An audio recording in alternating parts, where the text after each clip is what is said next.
The whistleblower statute's being abused, and I got to run in here. It's designed to protect you from being fired if you come forward. It doesn't give you anonymity. Nobody should be prosecuted based on an anonymous accusation. Impeachment is the political death penalty. Without the whistleblower complaint, none of this would be going on. So this debate getting hotter in D.C., Rand Paul blocking a Senate resolution that would have given support to government employees who speak out on corruption.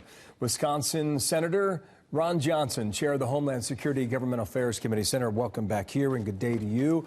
Morning, Bill. Where do you think this is going among your colleagues with regard to the whistleblower? Well, first of all, I really do believe that whistleblowers deserve protection against retaliation. It's incredibly important that we have access to people that are willing to come forward and talk about wrongdoing and waste and corruption within government. But at the same time, all whistleblowers are not created equal. I've learned that in my 9 years here in the Senate. Some whistleblowers have an axe to grind. You know, some people have a political axe to grind. In this case, what we have here really is an anonymous informant. And for an informant to come forward with an allegation against the President of the United States and expect that he or she will remain anonymous is not particularly reasonable expectation. So I don't know what is going on right now in the press. I mean, I've certainly read accounts on who the likely whistleblower is, but for whatever reason, the press isn't reporting that. I think to a certain extent that shows bias. If this were a whistleblower against a Democrat, they would probably have that whistleblower's name plastered all over the page of the New York Times. Your position is that he or she should not be identified? Is that what I hear? Is that what I think I hear you say? No, I think my position is I think the whistleblower's already been identified, and it was pretty unreasonable for the whistleblower to expect to remain anonymous. Okay, Lindsey Graham says the law is designed to protect you from being fired. It does not give you anonymity. Based on that answer, you would agree with Senator Graham then? I think that's largely true. There are restrictions in terms of Inspector General's release in the name of whistleblower.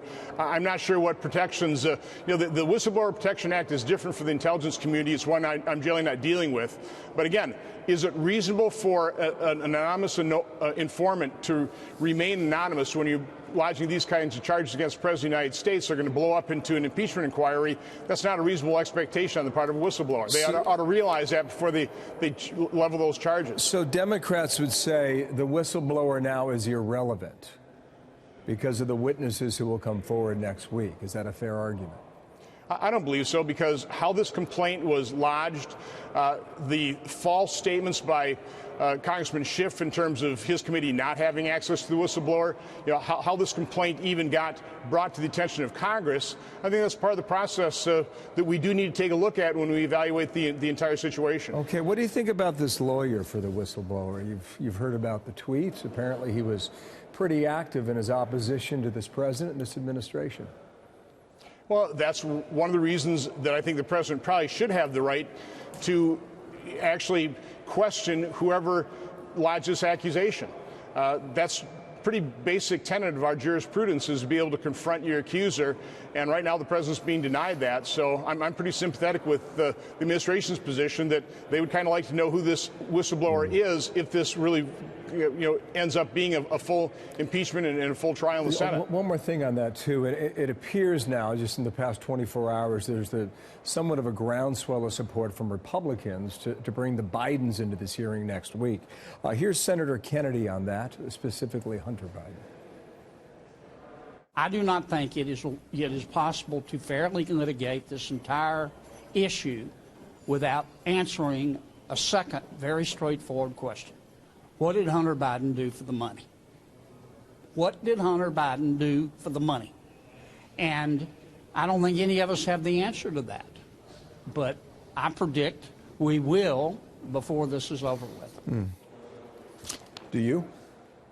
Well, my point throughout this has been I'm pretty sympathetic with the president wanting to know, how did this false Russian collusion with the Trump campaign narrative begin?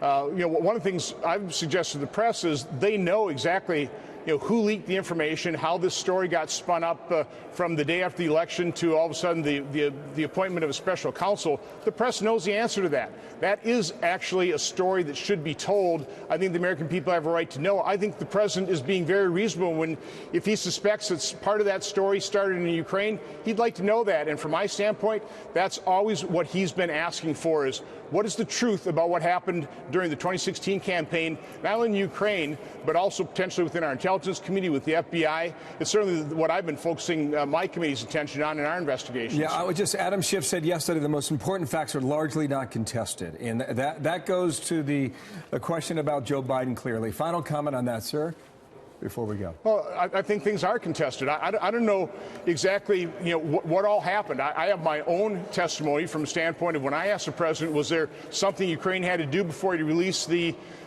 aid? He adamantly, vehemently denied that there would be some kind of arrangement that way. So, I mean, that's what I know of this process. So I would say there's conflicting testimony. Sir, thank you for your time. Ron Johnson, we'll see how it goes down next week. Thank you, sir, on the Hill today. Have a good day. You bet. You too.